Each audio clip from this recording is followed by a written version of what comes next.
Marcos capítulo 1. El domingo pasado comenzamos a hablar acerca de que el reino de Dios se había acercado y las implicaciones de esto, las implicaciones con el Evangelio.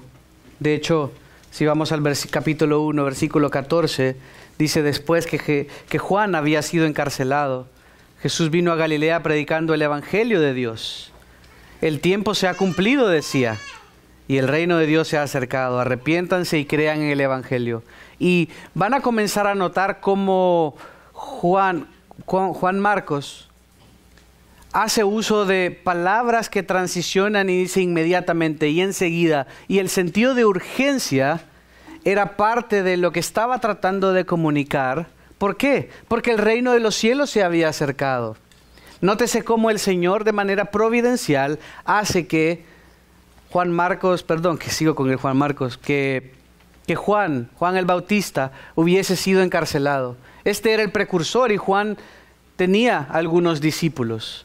Pero el verdadero rey, el verdadero profeta, el verdadero Mesías, aquel a quien Juan el Bautista apuntaba hacia, había llegado. El ministerio de Juan el Bautista se había acabado ya.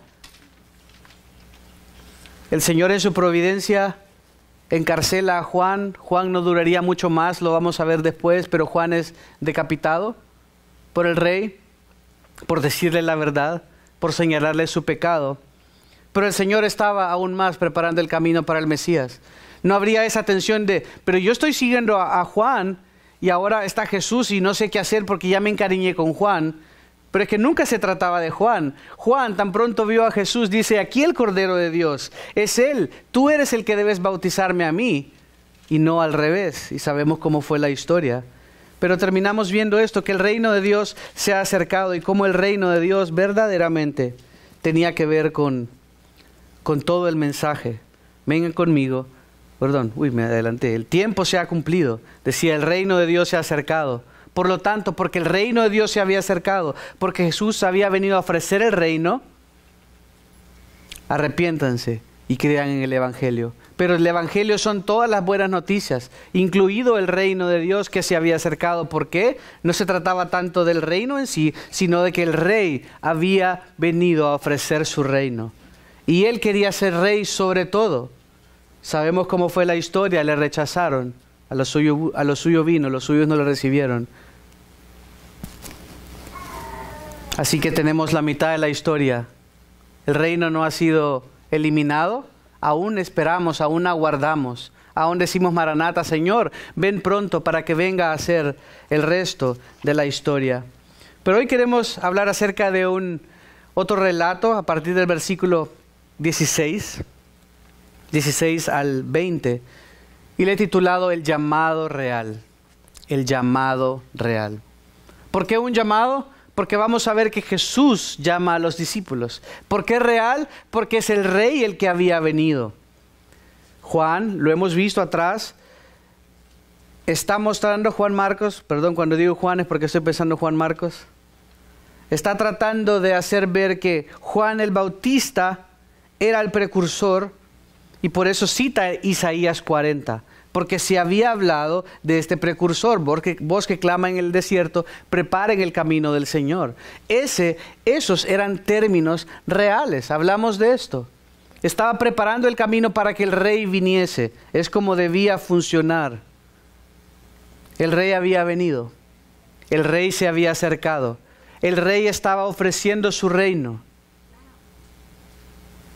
Por lo tanto, ese llamado que le hace a los primeros discípulos es un llamado real. No es cualquier persona la que está llamando. No es ni siquiera Juan el Bautista el que está llamando. Es el Señor, el Rey, el Mesías, ese cumplimiento, ese de quien Marcos da testimonio de él. Comenzó diciendo en el capítulo 1, versículo 1, principio del Evangelio de Jesucristo el Mesías, Hijo de Dios. Él está diciendo, Él es el Mesías, Él es el Hijo, Él es ese de quien este mensajero hablaría. Habla del Evangelio, habla de que el Mesías había venido. Y vamos a ver en este texto sencillo que muchas veces hemos leído con toda seguridad. Vemos como el de la iniciativa es Dios. Vemos cómo Dios también, número 2, va a revelar su propósito. Y número 3, vamos a ver la respuesta del hombre. La iniciativa de Dios, lo tienen ahí en su boletín, el propósito de Dios. Y 3, la respuesta del hombre. Quiero leerlo, vamos a leer 3 veces, más o menos el texto. Ahora primero solo para que nos empapemos y sepamos hacia dónde vamos. Luego vamos a ir desenvolviendo el texto y luego al final vamos a aplicar en estos 3 puntos lo que el Señor nos quiere decir. Versículo 16. Mientras caminaba junto al mar de Galilea, vio a Simón y a Andrés, hermano de Simón, echando una red en el mar, porque eran pescadores. Y Jesús les dijo, vengan conmigo, y yo haré que ustedes sean pescadores de hombres. Dejando al instante las redes, ellos lo siguieron. Yendo un poco más adelante, Jesús vio a Jacobo, el hijo de Zebedeo, y a su hermano Juan, los cuales estaban también en la barca remendando las redes. Al instante los llamó, y ellos, dejando a su padre Zebedeo en la barca con los jornaleros, se fueron con Jesús. Regresemos al versículo 16 y vayamos paso a paso. Tengan el dedito ahí siempre en Marcos, pero quiero que vayamos a Lucas. Este mismo relato, de una manera bastante similar, se narra en Mateo 4, versículos 18 al 22. Así que no vamos a leer esto. Pero en Lucas 5 y en Juan 1 se da detalles adicionales que son útiles para entender la historia. Lucas 5, versículos 2 al 11 y Juan 1, 35. Comencemos con Lucas 5. Desde el 1, aconteció que mientras la multitud se agolpaba sobre él para oír la palabra de Dios, estando Jesús junto al lago de Genesaret, vio 2 barcas que estaban a la orilla del lago, pero los pescadores habían bajado de ellas y lavaban las redes. Subiendo a una de las barcas, que era de Simón, pidió que se separara un poco de tierra. Nótese, la barca era de Simón, era de Pedro. Y esto va a ser importante por lo que les voy a decir después. Pidió que se separara un poco de tierra y sentándose enseñaba a las multitudes desde la barca. Al terminar de hablar dijo a Simón, sal a la parte más profunda y echen sus redes para pescar. Simón le contestó, maestro, hemos estado trabajando toda la noche y no hemos pescado nada, pero porque tú lo pides echaré las redes. Esta era la primera interacción de Pedro con el Señor, nótese. Cuando lo hicieron encerraron una gran cantidad de peces, de modo que sus redes se rompían. Entonces hicieron señas a sus compañeros que estaban en la otra barca para que vinieran a ayudarlos. Y vinieron y llenaron ambas barcas, de tal manera que se hundían. Al ver esto, Simón Pedro cayó a los pies de Jesús, diciendo, apártate de mí, Señor, pues soy hombre pecador. Porque el asombro se había apoderado de él y de todos sus compañeros por la gran pesca que había hecho. Y lo mismo le sucedió también a Jacobo y a Juan, hijos de Zebedeo, que eran socios de Simón, socios. Y Jesús dijo a Simón, no temas, desde ahora serás pescador de hombres. Y después de traer las barcas a tierra, dejándolo todo, siguieron a Jesús. Luego comentaré de esto, pero es para que tengan una idea completa. Juan 1 ahora, Juan 1.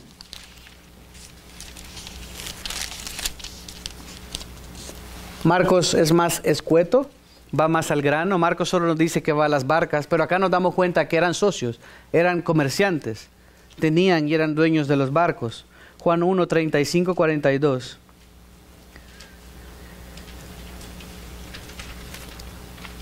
Al día siguiente, dice, Juan estaba otra vez allí con dos de sus discípulos, y vio a Jesús que pasaba y dijo, ahí está el Cordero de Dios. Esto fue Juan el Bautista. Y los 2 discípulos le oyeron hablar y siguieron a Jesús. Jesús se volvió y viendo que los seguían, les dijo, ¿qué buscan? Y ellos le dijeron, Rabí, que traducido quiere decir maestro, ¿dónde te hospedas? Vengan y verán, les dijo Jesús. Entonces fueron y vieron dónde se hospedaba, y se quedaron con él aquel día, porque eran como las 4 de la tarde. Uno de los 2 que oyeron a Juan y siguieron a Jesús era Andrés, hermano de Simón Pedro. Ahora sabemos cómo Jesús llegó allá. Andrés le había encontrado primero. Él encontró primero a su hermano Simón y le dijo, hemos hallado al Mesías, que traducido quiere decir Cristo. Entonces lo trajo a Jesús. Jesús mirándolo dijo, tú eres Simón, hijo de Juan. Tú serás llamado Cefas, que quiere decir Pedro. Regresemos a Marcos. podemos entender un poco más de lo que estaba pasando. Esta historia multidimensional desde diferentes perspectivas, cada quien enfatizando algo diferente. El mar de Galilea, también llamado mar de Genesaret, era un lago de 13 millas de largo. Era un lago grande y 7 millas de ancho. Era alimentado al norte por el río Jordán y al sur vaciado también por el río Jordán. Era, por así decirlo, parte del río Jordán. Jordán, lago de Galilea, Jordán. Era un centro de pesca importante. Era parte de las tribus del norte. Era un centro de pesca que exportaba muchos peces a todos lados del mundo. Y había muchas embarcaciones. Y esto es importante porque a veces pensamos o tenemos la creencia, tal vez poniéndonos o equiparándolo con pescadores, por ejemplo, en El Salvador, tal vez es una de las profesiones de más baja remuneración. Si eres pescador, no tienes mucho, pescas lo del día, agarras tu comida para tu familia y le das el resto al patrón. Es generalmente pobre. Y a menudo pensamos que por esto que los discípulos eran pobres. Y que el ofrecimiento que Jesús les dijo es básicamente salir de la pobreza. Y yo les voy a hacer pescadores de hombres. Pero no necesariamente los discípulos eran pobres. Generalmente los que estaban en el lago de Galilea eran personas que eran empresarias.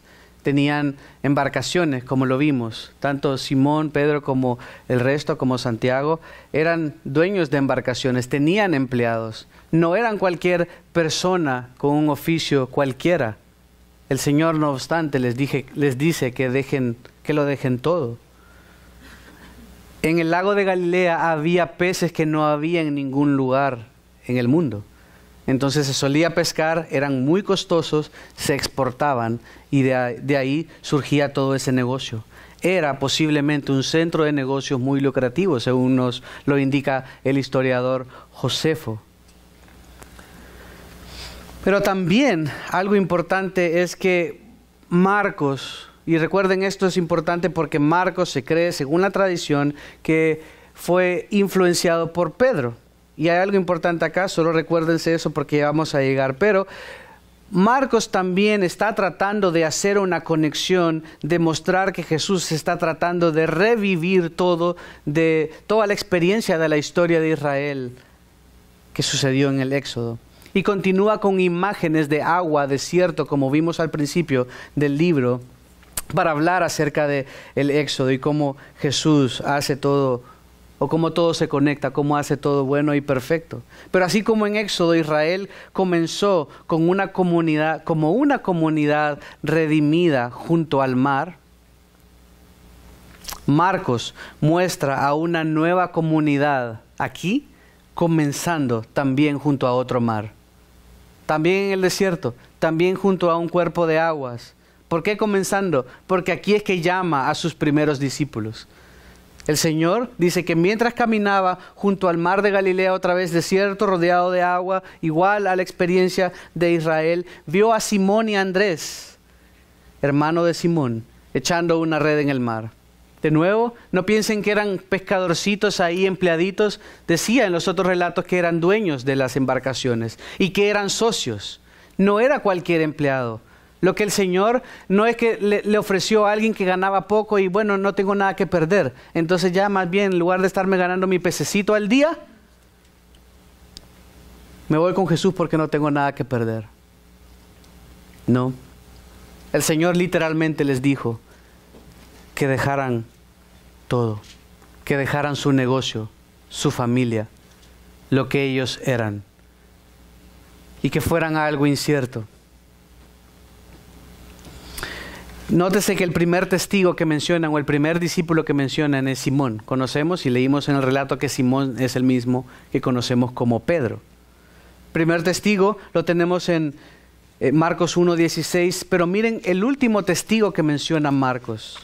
Capítulo 16, el último capítulo de Marcos. Marcos 16, versículo 7.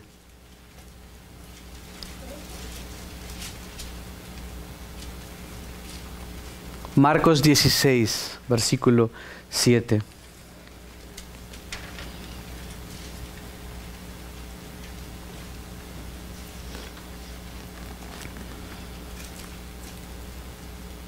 Pero vayan, 16:7, pero vayan, digan a sus discípulos y a Pedro, Él va delante de ustedes a Galilea, allí lo verán, tal como les dijo. Fue en Galilea donde encontró o se cita al primer testigo. Y fue en Galilea también donde se cita al último testigo, cita a Pedro, menciona a Pedro, y esto es importante por algo, cuando se encontrarían con el Cristo resucitado. El Cristo que acababa de venir, que estaba comenzando su ministerio, llama a Pedro. Marcos cita a Pedro primero. No quiere decir que literalmente fue la primera persona que encontró. No, ese es el punto. Vimos que Andrés se había encontrado antes con él y que él lo llevó donde Pedro. Pero el hecho que Juan Marcos cite a Pedro como primer testigo y como último testigo en la misma ubicación geográfica del lago de Galilea, generalmente se usaba algo así para indicar que esa persona había sido el testigo o la fuente principal de información para escribir un libro. ¿Cómo lo hacemos hoy en día? Hacemos una llamada de nota. Si estamos haciendo una investigación, un periodista o cualquier investigación, escribimos la noticia, lo que supimos, y le ponemos una llamada de nota, un superíndice abajo y una nota al pie de página. Y en la nota al pie de página decimos, Abelardo fue a mi casa y él me dijo y él me contó que Alma le había hecho esto, ¿no? Esa es mi referencia, no es un chambre. Es como lo hacemos ahora. Pero en ese entonces se usaba el primer testigo y el último testigo para decir, esta fue mi fuente de información. Por eso se cree que Pedro fue el que informó a Juan Marcos de todo esto. Esto nos da validez, esto nos ayuda a entender también por qué Juan Marcos, si no era un apóstol, por qué escribió este libro de parte de Dios, inspirado, ¿no? Fue influenciado por Pedro, contiene las enseñanzas de Pedro, como hablamos justo en el primer sermón. Pero, valga ese paréntesis, dice que vio a Simón y a Andrés, hermano de Simón, echando una red en el mar. Y la red que echaban no es como uno pesca ahora generalmente, que va con un palito y espera pacientemente y la gente se toma una bebida y un pancito y descansa hasta que pica el pez y salta y entonces trabajas. Es trabajo arduo. Y esto es importante también por lo que les diría después. Jesús no les mandó a Hollywood. Jesús no los sacó de la pobreza para llevarlos a Hollywood. No les dijo, te quiero dejar de que seas un pescadorcito ahí de unos pececitos a hacerte pescador de hombres para que seas un conquistador, guerrero y valiente. El Señor les estaba diciendo algo que sería muy difícil y que el lector de esa época, alguien que supiera de pesca, particularmente en el lago de Galilea, hubiera entendido que lo que estamos leyendo, que a menudo con nuestros ojos occidentales no los leemos así, lo que le estaba diciendo era algo que sería muy difícil. Usaban una red grande, amplia, que se arrojaba, que tenía pesas en las orillas para que cayera, y tenían que levantarla con mucho peso, con mucho esfuerzo, muchísimas veces, durante todo el día. ¿Recuerdan que leímos que Pedro le dijo, Señor, pero si hemos estado toda la noche pescando y no hemos hecho nada? Quiere decir que él estaba agotado, porque habían estado tirando la red. Y no es que esperaban, la tiras y de un solo la subes para ver si cayó algo. No había caído nada y lo habían hecho múltiples veces. Era un negocio cansado, era trabajoso, era bien remunerado también por lo que costaba, lo costoso y lo difícil que era. Y entre varios tenían que sacar esa red pesada. El milagro que el Señor les hizo de darles una cantidad abundante de peces, eso no pasaba. Eso no era así. Era seguramente lo que nunca habían pescado en toda su vida. Pero dice que hermano de Simón, echando una red en el mar porque eran pescadores. Eran pescadores, pero de nuevo recuerden, estos eran empresarios, ellos tenían sus posibilidades. La otra pareja que se menciona después de hermano menciona a su papá y que tenían empleados. No eran pobrecitos, muertos de hambre. Y entonces, ¿qué más da seguir a este loco? No, eran empresarios, eran gentes de bien. Versículo 17, y Jesús les dijo, vengan. Esto es importante, ¿saben por qué? Porque Jesús básicamente, retrocedo. ¿Cómo funcionaba si tú quieres ser discípulo de alguien y estás en el tiempo de la antigüedad, ¿cómo funcionaba esto? Bueno, si Cash era un maestro o era un rabí, vengo yo y le digo, señor Cash, por favor, le pido por favor que yo quiero ser su discípulo. Y entonces Cash me diría, hable con Mac. Ella le va a dar una aplicación, la llena, deposita $25.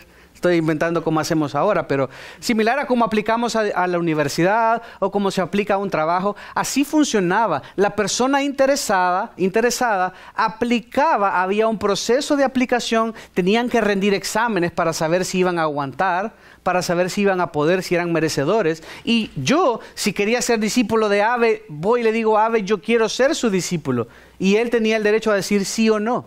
Esto era lo normal.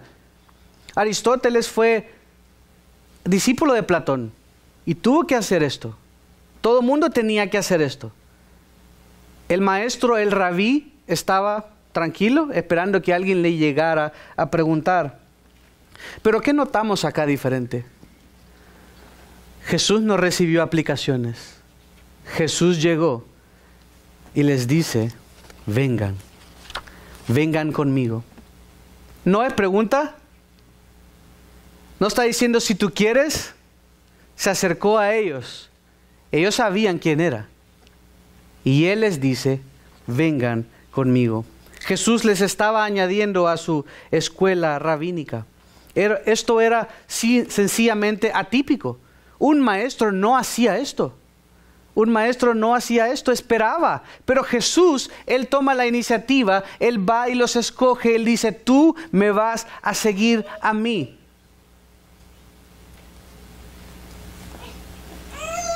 Juan 13, versículo 16. Juan 13, 16.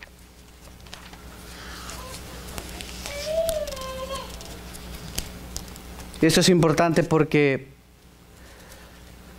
cuando tú eras discípulo de alguien, cuando tú estudiabas bajo alguien, tú básicamente te convertías en su siervo. Tú le limpiabas los zapatos, le cocinabas la cena y él a cambio, él te enseñaba, te educaba. 13:16 dice, en verdad les digo que un siervo no es mayor que su señor, ni un enviado es mayor que el que lo envió. Si saben esto, serán felices si lo practican. Jesús es lo que les está diciendo. Ustedes no son superiores a mí. Un siervo, un discípulo, no es superior a su maestro. Y luego Jesús les dice algo interesante. Vengan conmigo. No es pregunta, les está diciendo síganme. Era un gran privilegio, sabían que era el Mesías, tal vez les intrigaba, tal vez no entendían todo, pero vamos a ver la reacción, que es impresionante. Sabían que era un cambio. Es como que Harvard venga y te diga, tú vas a estudiar conmigo. Es como que la empresa en la que tú quieres trabajar, que ni siquiera te animas a trabajar, te diga, Amy, ven, tú vas a trabajar con Ernst & Young en Nueva York.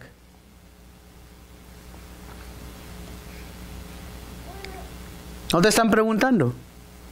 Solo te dice, sígueme. Era atípico. ¿Por qué? Porque era un llamado real. El rey no pregunta, el rey da instrucciones, el rey ordena. Era un llamado real, el rey había venido a ofrecer su reino y estaba añadiendo ciudadanos de ese reino futuro. Estaba comenzando a preparar a su equipo de trabajo, por así decirlo. Estaba llamándolos y a continuación dice algo que a veces romantizamos. Yo haré que ustedes sean pescadores de hombres. Ya creo que entendimos un poco que no era unos pobrecitos y les estaba ofreciendo algo más romántico, algo más emocionante. Les estaba ofreciendo en última instancia morir.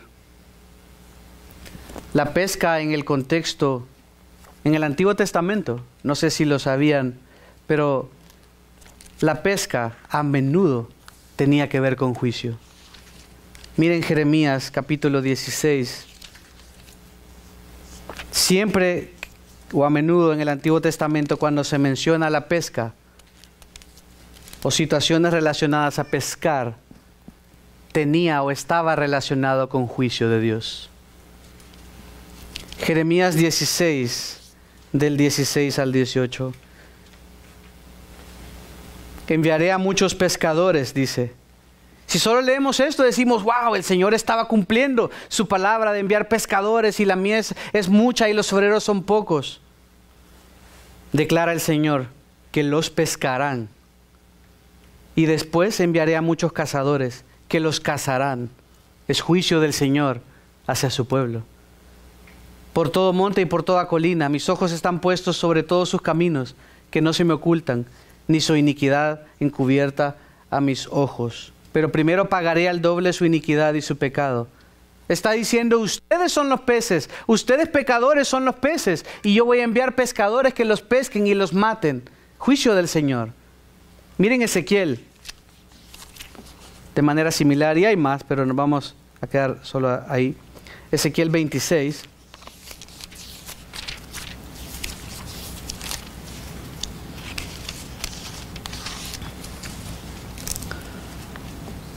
Tres al 6. Ezequiel 26, 3 al 6. En esta ocasión hablando contra Tiro. Dice, por tanto, así dice el Señor Dios, yo estoy contra ti, Tiro, y haré subir contra ti muchas naciones, como el mar hace subir sus olas, y destruirán las murallas de Tiro y demolerán sus torres. Barreré de ella sus escombros y la haré una roca desnuda.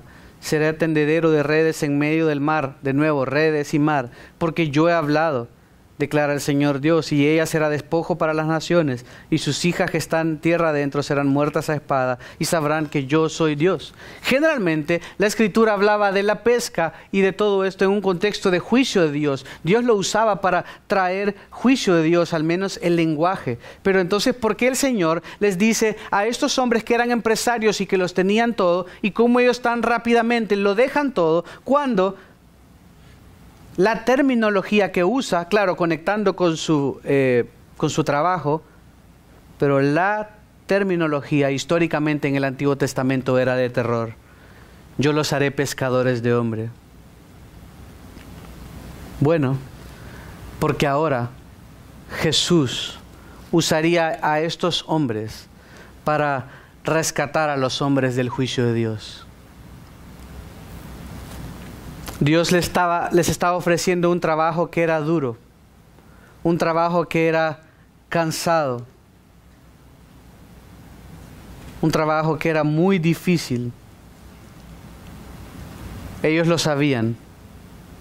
Ser pescadores de hombres era malo en el Antiguo Testamento, porque eras generalmente enemigo de Israel y Dios te iba a traer juicio. Pero ahora Jesús estaba redefiniendo esto. Rescatarían a los hombres del juicio de Dios. La pesca era una pesca ardua, era difícil, no era fácil, era de muchas horas, era de largas horas y pocos resultados. El Señor les está ofreciendo ahora no solo cazar peces, sino cazar hombres, pescar hombres. Y esto era diferente porque un pez se atrapa, se mata, se cocina y se come. Este es el proceso general. Pero ahora ellos atraparían pecadores, removiéndolos de la destrucción de su pecado y trayendo esperanza de la vida eterna. El Señor redefine lo que sería la pesca, lo que otrora se había considerado como algo de juicio. El Señor lo usa para hacer su llamado, para darles su llamado. Pero no obstante, esto sería difícil. Ellos sabían que la pesca era difícil. Ese milagro que el Señor les dijo era eso. Les hizo, que leímos en Juan, era un milagro. No pasaba así. Eran muchas horas para poder cazar algunos peces y sabían que la mies es mucha y sabían que tendrían que dar su vida. Bueno, no sabían, pero el Señor les hablaría poco a poco, pero tendrían que dar su vida y predicarían a muchos y sería la historia de su vida de lanzar la red, lanzar la red, lanzar la red y no agarrar nada. Y el día siguiente lanzar la red, agarrar uno y se te sale. Lanzar la red, lo agarras y se muere antes de tiempo. Lanzas la red y te lo quita un águila, el pez. Sería un trabajo muy duro. Les estaba hablando de la difícil tarea del ministerio, de la difícil tarea de ganar almas para Cristo. Y ellos mismos darían su vida. así como Él estaba dando su vida en rescate por muchos. Los haría pescadores de hombres. Lucas 10:1, no lo busquen, pero nos habla de que Jesús tuvo 70 discípulos. A veces confundimos discípulos con apóstoles. Tuvo 12 apóstoles, sí. Los discípulos eran todos los que le seguían, los que se reunían con Él, los que caminaban con Él. Jesús, a diferencia de otros rabís, de otros maestros, no enseñaba, no siempre al menos sentado, sino que iba moviéndose, caminando de ciudad en ciudad, avanzando, y la gente le iba siguiendo. Y el discípulo tenía que aprender y memorizar, debía estar escuchando y anotando y memorizando todo lo que el maestro hablaba. Pero ¿qué hace entonces? ¿Qué hicieron estos hombres? ¿Qué hicieron estos hombres que tenían un negocio, que les iba bien, que sabían que era difícil, pero que sabían que este maestro era el Mesías, que era el Hijo de Dios? No lo entendían en toda la dimensión, pero sabían que lo que les ofrecía valía más que dejar familia, valía más que dejar sus negocios. No olviden, no eran unos pobrecitos muertos de hambre que les ofrecieron simplemente alguito mejor. Les ofrecieron ir a morir y dejarlo todo atrás. ¿Cuál fue la respuesta de ellos? Versículo 18. Marcos 1:18. Dejando al instante las redes, ellos lo siguieron. Por si había duda, ustedes saben que en el español no es necesario, en el castellano, en el español no es necesario usar el pronombre. No es necesario decir ellos lo siguieron. Es suficiente decir lo siguieron. Si yo digo ellos lo siguieron, como es el énfasis también en el griego, está siendo más intencional, está haciendo énfasis. Ellos, estos dos, lo siguieron. Dejando al instante las redes. Y miren el sentido de urgencia que vamos a ver en Marcos. Esas transiciones, esas frases preposicionales de al instante. Quiere decir con un sentido de urgencia. ¿Por qué? Porque el rey era una invitación del rey. No les estaba preguntando. Les dijo, vengan, les voy a dar una tarea, una misión que es muy difícil, que va a ser muy dura. Ustedes lo saben, pero el llamado es superior. Y ellos, sin pensarlo, dice que al instante dejaron las redes que costaban dinero. No dijeron, Señor, solo déjame ver que vendo y cabaleo con mi papá para que me llevo dinero para, pues sí, ¿cómo vamos a hacer para sobrevivir? No hicieron nada. Dice que simplemente dejaron todo y le siguieron. ¿Qué quiere decir seguir? Seguir es lo que hace un discípulo. Un discípulo es alguien que está bajo un tutor, bajo un rabí, bajo un maestro. Es un estudiante, es un aprendiz. Ave nos contó ayer, nos contaba que hace años, cuando estaba muy jovencito, fue aprendiz de un carpintero. Y él fue eso, ¿no? Aprendió. Y así aprendió el Evangelio también, al verlo modelado de esta familia. Pero cuando tú eres discípulo, eso se convierte en la prioridad de tu vida. No hay más nada. Esa es la prioridad de tu vida. Tú estás siguiendo a este maestro, tú estás siguiendo a este rabí, tú estás siguiendo a este Señor. Y el Señor les estaba diciendo, déjenlo todo atrás, síganme a mí, yo quiero ser la prioridad de sus vidas, yo soy el Rey y les vengo a anunciar no solo que necesitan perdón de pecados, sino abrazar todo el reino. El reino de los cielos se ha acercado. Y ellos dicen que lo siguieron, sin peros, sin dudas, sin nada. ¿No te ha pasado que a veces tus hijos, una instrucción tan sencilla como pasame el pan, pero ya voy? Tal vez te dicen pero algo, o ya voy, ahorita no, dame un segundo, espérame mami, espérame papi, ay, que me caí, te cuentan un chiste, lo que sea, y no te pasan el pan. Algo tan sencillo. Y así sucede con otras instrucciones. Pero ellos supieron que esto era una prioridad e inmediatamente siguieron al Señor. Versículo 19 nos narra los otros dos discípulos. Vecinos, socios, sabemos por los otros textos paralelos. Dice, yendo un poco más adelante, Jesús vio a Jacobo, al hijo de Zebedeo, y a su hermano Juan. Jacobo, también llamado Santiago. Hay 4 Santiagos en el Nuevo Testamento. Se los digo porque a veces puede ser confuso y esta es la oportunidad. Pero hay 4 Santiagos que se mencionan en el Nuevo Testamento. Les leo Mateo 10. Lo leo rápido por deporte. Mateo 10 del 2 al 4 dice: los nombres de los 12 apóstoles son: primero Simón, llamado Pedro; Andrés su hermano, Jacobo el hijo de Zebedeo, el que teníamos ahí; Juan su hermano, Felipe y Bartolomé; Tomás y Mateo el recaudador de impuestos; Jacobo el hijo de Alfeo y Tadeo. Ahí está el segundo Jacobo, pero el que menciona acá es el que era generalmente más mencionado. Y luego también el padre de Judas en Lucas 6 también se llamaba Jacobo o Santiago. Lucas 6, versículo 16. Judas, hijo de Jacobo, y Judas Iscariote, que llegó a ser traidor. Es el Judas bueno, pero su padre se llamaba Jacobo o Santiago. Y también el hermano de Jesús se llamaba de esta manera. Mateo 13, versículo 55. Dice: ¿no es este el hijo del carpintero? ¿No se llama su madre María y sus hermanos Jacobo, Santiago, José, Simón y Judas? Este Santiago, este Jacobo último, el hermano de Jesús, fue eventualmente cabeza de la iglesia de Israel, de Jerusalén, y autor de la epístola de Santiago. 4 Santiagos. El que hablamos acá es uno de los discípulos, hijo de Zebedeo, su hermano Juan, el discípulo amado, para que los conecten, los cuales, dice, también estaban en la barca, remendando las redes. Al instante, dice, los llamó, igual. Al instante, nótese la transición de nuevo, es urgente. Yo necesito a esta gente ya alistada para mi servicio. Necesito que me ayuden a ir a pescar a estos hombres, a rescatarlos, no a traer juicio, sino rescatarlos del juicio. Es todo lo contrario, porque Él había venido a traer vida y vida en abundancia. Ahorita no estaba trayendo juicio, Él iba a traer juicio y va a traer juicio al final de los tiempos.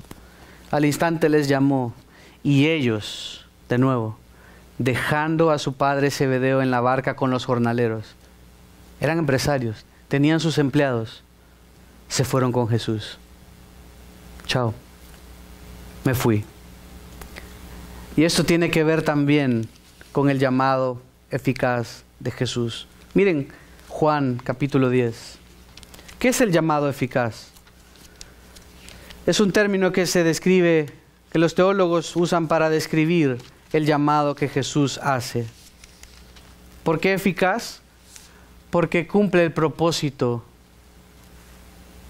que el Señor hizo, que el Señor usó, que el Señor estimó. Es un llamado eficaz porque siempre se cumple. Juan 10, 27 y 28. Mis ovejas oyen mi voz. Yo las conozco y me siguen. Yo les doy vida eterna. Jamás perecerán y nadie las arrebatará de mi mano. Las ovejas del Señor están ahí. Están en todo lugar. Las ovejas del Señor, no sabemos quiénes son ovejas.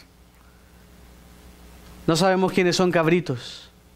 Por eso debemos ir a todas las naciones, en toda lengua, en toda nación, en toda etnia, y presentar las buenas nuevas del Evangelio. Porque en el momento adecuado, el Espíritu Santo convencerá de pecado a las ovejas. Y ellas escucharán la voz del pastor. No uno. No la mía. No la de otro pastor. Eso no es importante. Es la voz del pastor. Por eso queremos dejar hablar al pastor. Por eso queremos ir texto por texto exponiendo lo que el pastor quiso decir para que el Espíritu de Dios use la palabra de Dios, inspirada por Dios, para convertir los corazones de aquellos que van a escuchar. Por eso el mejor lugar que alguien que no cree podría estar o debería estar es en la iglesia, escuchando el mensaje de Dios. Y por eso la mejor manera que podemos hacer de evangelizar es compartiendo lo que Dios dice en su palabra, no discutiendo aspectos teológicos sin importancia, sino diciéndoles lo que Dios dice, lo que Dios demanda, lo que Dios quiere para que las ovejas escuchen su voz y le sigan. Porque Jesús dijo que sí o sí, siempre sus ovejas escuchan su voz. Y cuando una se pierde, va y la busca. Sus ovejas siempre escuchan su voz y le siguen. Y como yo no soy Dios, como tú no eres Dios, no somos el Espíritu Santo, vamos y proclamamos a todos. Y por eso en la iglesia una y otra vez, tal vez puede ser acá que alguien afirme ser cristiano y realmente no lo es. Y por eso siempre voy a hacer el llamado, porque no sé si lo sea, no me corresponde a mí saberlo o juzgarlo, pero el Espíritu de Dios va a usar su palabra para convencer de pecado. Y si no lo eres, nada más tal vez estás cercano y te gusta escuchar y sabes que estás en lo correcto, pero aún no crees salvíficamente, el Señor va a usar su palabra para atraerte, para convencerte de pecado, para hacerte nueva criatura, no para cambiarte de cabrito a oveja, eso no sucede, sino para que sus ovejas que están perdidas sin pastor vengan de regreso al pastor. Eso es lo que teológicamente el Señor describe con una imagen muy gráfica y visual de cómo sucede la salvación. Ese es el llamado eficaz de Dios. Cambia nuestro corazón de piedra en uno de carne, nos hace nuevas criaturas, pero las ovejas son ovejas y son de Él, y debemos ir y predicar a toda criatura para que a través de la palabra de Dios ellos sean salvos y crean. La fe viene por el oír y el oír de la palabra de Dios. Deben escuchar la palabra de Dios. Incluso todas las obras de misericordia que hacemos, como el Día de la Salud que vamos a hacer el 28 de septiembre, es con el propósito de que puedan escuchar las buenas nuevas de salvación. Que puedan saber que yo un día estaba muerto en mis delitos y pecados, como dijo Pablo en Efesios capítulo 2. Pero Dios me dio vida, pero Dios me salvó, Dios me dio esperanza, Dios me dio fe para creer, me hizo ver la verdad del Evangelio, hizo que reconociera mis pecados, que estaba muerto, absolutamente incapaz de alcanzarle. Pero Él me y nos dio vida. Y eso queremos compartir, que Dios quiere que todos los hombres se arrepientan y vengan al conocimiento de la verdad, vengan al conocimiento de la salvación. Regresemos al capítulo 16, versículo 16, del capítulo 1. Estos hombres se fueron con Jesús, entendieron lo que estaba en juego. ¿Cuál fue la iniciativa de Dios? ¿Cuál fue la iniciativa de Dios? Bueno, comienza desde el versículo 16, dice: mientras caminaba Jesús junto al mar de Galilea, vio a Simón y Andrés. La iniciativa fue de Él. Es Él el que sale caminando, es Él el que dice que los vio. Hermano, es Dios el de la iniciativa. Siempre ha sido. Es Él el que provee ropas para que Adán y Eva se vistan cubriendo su desnudez. Es Él el que de manera implícita vemos en el capítulo 3 de Génesis, que provee el primer sacrificio. Es Él el que en Génesis 3:15 promete en ese protoevangelio que hablamos el domingo pasado, esperanza de que un día Él vencería. De que un día alguien de la simiente de la mujer, un heredero, uno que sería 100% Dios y 100% hombre, vendría a hacer todo perfecto. Es Dios siempre el que ha tomado la iniciativa. Es Él el que envió a su Hijo para redimirnos, para rescatarnos. Es Él el que envió a su Hijo para pagar lo que yo nunca podría haber pagado. Es el que envió a su Hijo humillándolo y sacrificando, moliéndolo por nuestro pecado, para que en su muerte yo pueda vivir. Es Él que nos amó primero. Tú no le amaste. A veces La manera de cómo lo hablamos, decimos, es que yo hasta que entendí que así era. Pero realmente si vemos tras bambalinas, vamos a ver que es el Señor obrando. Vamos a ver que fue el Señor el que te llamó. El Señor el que te llevó a esa circunstancia apretadora. El Señor el que te permitió que escucharas el mensaje. El Señor el que te permitió que todas las circunstancias en tu vida te llevaran a un punto de que pudieras seguirle. Los hombres le siguieron, no es que les torció el brazo.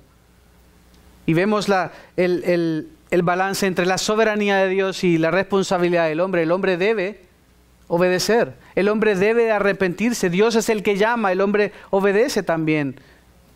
Pero al final de los tiempos veremos que es el Señor el que pone el querer como el hacer. Es el que llama eficazmente. Sus ovejas escuchan su voz. Dice que vio a Simón y a Andrés y ¿qué más? Versículo 17 también le vemos él tomando la iniciativa y les dijo, vengan conmigo y los haré pescadores de hombres. Es de nuevo el Señor el que les dice lo que quería hacer. Les dice, miren, yo sé que aquí no les están pagando tanto, es la imagen que a menudo se ha dado. Estos pescadores pobres, miren, yo sé que no les están pagando tanto y yo les ofrezco algo mejor. Porque lo equiparamos a cómo funciona en Latinoamérica, por ejemplo, que vamos a los barrios pobres y le ofrecemos a la gente llevarlos en un montón de buses a los centros de votación, tal vez de un lugar a otro, porque queremos que este gobernador, porque queremos que este alcalde gane, o hacer una manifestación más grande y le damos a la gente comida porque no tiene que comer. Tal vez lo equiparamos con cómo funciona nuestro mundo. Jesús no les estaba ofreciendo de esta manera. Estos hombres estaban bien, lo tenían todo, tenían su negocio, días buenos, días malos, pero su negocio al fin. Él les ofrece dejarlo todo para ir a algo incierto, para hacer algo que todos excepto Juan, que está aquí, morirían de manera cruel. Los hace pescadores de hombres. Versículo 19, vemos a Jesús también viendo a Jacobo. Versículo 20 dice, al instante los llamó. De nuevo, porque urge, porque la premura está ahí. Dios está llamándoles, así como Dios está llamándote o te llamó. ¿Qué en cuanto acerca del propósito de Dios? ¿Qué podemos decir acerca de ese punto 2? Bueno, vemos que les dio propósito. Él no solo les llamó para, ya listo, les llamé y síganme y anden detrás de mí. No, les mandó para ser los pescadores de hombres. Que les da la gran comisión al final de Mateo, les dice, vayan y hagan, y mientras vayan, hagan discípulos de todas las naciones, bautizándolos en el nombre del Padre, el Hijo y del Espíritu Santo, salvándolos de las tinieblas y llevándolos a la luz. Finalmente, la respuesta del hombre. El Señor les pidió dejar su ocupación. El Señor les pidió dejar su familia. El Señor les pidió dejar su trabajo. Era diferente por la misión que estaba acá. Dios no te está pidiendo que dejes de esta manera esto. No me malentiendan. No quiere decir que no vas a trabajar y que te va a valer y que todos nos vamos a ir a una tienda y pasar en oración y pasar en meditación. No quiere decir esto. ¿Cuál fue la respuesta del hombre? Miren versículo 18. Dejando al instante las redes, lo siguieron. Quiere decir que en ese momento, cuando decidieron seguirle, Jesús vino a ser la prioridad de su vida. Y yo te pregunto a ti, hermano, ¿es Jesús la prioridad de tu vida? ¿Estás siguiéndole? ¿O solo es lo que hacemos el domingo? ¿Eres verdaderamente un seguidor de Él? ¿Y estás queriendo aprender de Él, escuchando su palabra, memorizando su palabra, sirviéndole en diferentes capacidades, ya sea visiblemente en un lugar, o estás cómodo? Simplemente con venir un día, simplemente con identificarte como cristiano, pero no para hacer el resto de la semana. ¿Está siendo Jesús verdaderamente la prioridad de tu vida? ¿Estás dejando que Él te transforme cada día a través de su palabra? ¿O estás dejando que Netflix te moldee? ¿Qué te está moldeando? Porque o te moldea el Señor o te moldea el mundo. O te moldea su palabra o te moldea todo lo demás. ¿Ustedes creen que estos hombres no estaban cansados? ¿Ustedes creen que estos hombres eran tontos? No eran tontos. Sabían que iban a algo mejor, aunque era lo más riesgoso. Siguieron a Jesús. Dice que al instante lo siguieron. Luego dice, versículo 20, al instante los llamó y también al instante, dice, dejaron a su padre Zebedeo en la barca con los jornaleros. El discípulo tiene un compromiso radical con su Señor. No me malentiendan jamás. Yo jamás quisiera un compromiso radical conmigo. Que el Señor nos guarde de eso. Con otro pastor o con... El compromiso radical es con Cristo. Es Él el pastor. Es Él nuestro Señor. El discípulo tiene una vigente responsabilidad de servirle. Hermano, si tú eres de Él, si tú perteneces al Señor, Él va a ser tu prioridad. No tu trabajo, no tu familia. Lo siento, se oye fatal, pero no lo es. Si el Señor es tu prioridad, todo lo demás va a caer por su peso. Debemos buscar primeramente el reino de Dios y su justicia. Hermanos, si el Señor no es tu prioridad, algo más lo es. Y generalmente, lastimosamente, ni siquiera es ni tus hijos ni tu esposo. Generalmente es el trabajo, porque es lo que más nos ocupa tiempo. Es en lo que más pasamos. Donde está tu tesoro, ahí está tu corazón. Y generalmente tu tiempo, y generalmente tu billetera. Hermano, el Señor quiere que le sigas. El Señor quiere que le sirvas.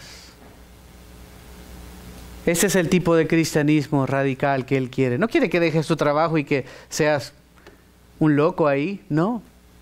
Quiere que seamos los mejores padres, los mejores hijos, los mejores trabajadores, los mejores maestros, los mejores cocineros, los mejores libreros, lo que sea, todo. Quiere que seamos los mejores, pero para su gloria, para usar esto, para alcanzar a otros, para usar esto, para hablar acerca de la esperanza que hay en nosotros. Pero que no se te pase la vida, te lo imploro, haciendo dinero o trabajando durísimo, que estás tan cansado que ni siquiera puedes orar, que ni siquiera tienes tiempo para alcanzar al perdido, que ni siquiera tienes tiempo para ir a la iglesia. El Señor debe ser nuestra prioridad.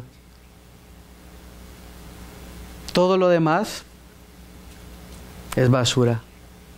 Todo lo demás se lo va a comer la polilla. Nosotros también vamos a morir. Pero lo que hagamos acá,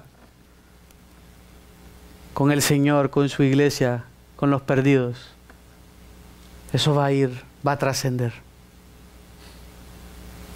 Eso no quiere decir tampoco que tienes que pasar todo el tiempo en la iglesia. No. Eso es ser religioso. Quiere decir que tu actitud de corazón hacia el Señor es de que le estás siguiendo radicalmente. Que toda mi cosmovisión está centrada en que Cristo es mi Rey, mi Señor. Y por tanto, trabajo para poder comer, para poder darle gloria a Él. Pero mi prioridad es el Señor. Servirle a Él, amarle a Él, alcanzar a los perdidos, consolarnos entre nosotros mismos. Sé que vivimos en una sociedad difícil y cansada. Sé que no tenemos tiempo para más. Pero el Señor quiere que tengas un compromiso radical con Él, hermano. No a medias. Piénsalo, solo piénsalo. Piensa cómo estás pasando tu vida. Tú tienes un compromiso radical con algo. O es con el Señor, o es con el mundo. Podemos llamarle el trabajo pesado, pero es con el Señor o es con el mundo. Eso no quiere decir que no vamos a ser el mejor carpintero, el mejor albañil, el mejor trabajador, la mejor maestra.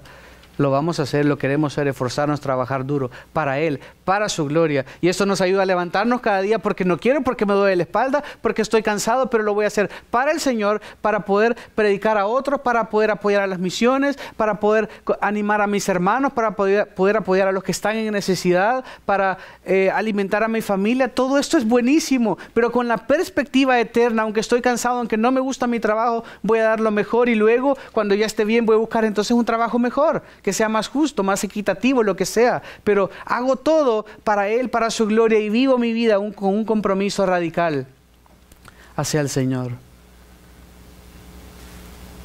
Hermano, reflexiona, te invito a reflexionar, a pensar cómo estás viviendo tu vida. No se puede servir a dos señores. Y todos, examina tu tiempo, examina tus finanzas. O servimos al Señor, o servimos a alguien más. Les invito a ponerse en pie y terminaremos cantando el amor de Cristo. Y mientras reflexionamos en esto, lo tienen en su boletín, la canción final. Mientras reflexionamos en esto, oremos, examinemos nuestros corazones y que el Señor nos dé luz, que pidamos perdón. Señor, ayúdame a dedicar mi vida a ti, ayúdame a vivir para ti. Perdón porque estaba amando otras cosas más que a ti. Estaba haciendo eso, sí, inmediatamente, pero para las cosas del mundo, para las cosas del Señor, cuando hay que servir, cuando hay que hacer algo, cuando hay que ir a una oportunidad para lo que sea. Señor, nos ayude. Todos tenemos cosas que pensar, arrepentirnos, confesar y dedicar más al Señor. Oremos. Gracias, Señor, por tu palabra. Gracias porque es clara, porque es viva y eficaz. Señor, ayúdanos a ser buenos discípulos tuyos, Señor. A no amar más el mundo ni las cosas de este mundo, sino amarte a ti por sobre todas las cosas. Señor, ayúdanos a ser discípulos radicales. Esto no quiere decir religiosos, esto no quiere decir enfermos. Quiere decir, Señor, vivir nuestras vidas sobrenaturalmente, dependiendo de ti, Señor, viviéndolo para ti, siguiéndote a ti, siendo moldeados por ti, Señor, invirtiendo en las cosas espirituales. Lo terrenal morirá, pasará. Nuestra casa alguien más se la va a quedar, nuestro carro alguien más lo va a disfrutar, nuestra ropa la van a regalar cuando muramos. Señor, es así, la vida pasa, pero tu palabra permanece para siempre. Tu palabra pueda sostenernos y que mientras meditamos en tu amor, Señor, que podamos adorarte, confesarte y comprometernos contigo, Señor. En el nombre de Cristo Jesús oramos. Amén.